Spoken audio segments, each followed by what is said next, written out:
श्री स्वामी समर्थ। आज आपण लसूण चटणी करतोय। तर लसूण चटणीसाठी पहिल्यांदा मी या वाटीने 2 वाटी सुकं खोबरं घेतलंय। हे 2 मोठ्या गड्ड्या लसणाच्या घेतल्या, 1 चमचा काश्मीरी लाल आणि 1 चमचा बेडगी मिरची पावडर, 1 चमचा छोटा जिरा घेतला आणि मीठ लागेल।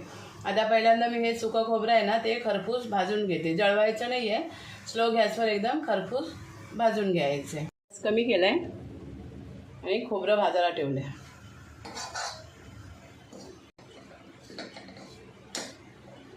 आता पूर्ण भाजून झालं की मी दाखवते तुम्हाला। हे बघा मंडळी, खोबरं झालं आता माझं भाजून। गॅस मी आता बंद केला आहे आणि आता खाली उतरून ठेवते हे थंड व्हायला। आता मंडळी मी खाली थोडी लसूण टाकते आणि लसणीच्या साली नाही मी काढणार।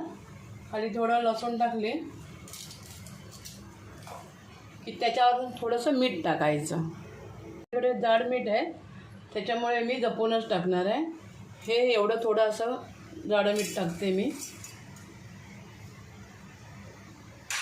त्याच्यानंतर त्याच्यावर थोडं खोबरं टाकायचं। 2 बॅचमध्ये करायला लागणार आहे मला।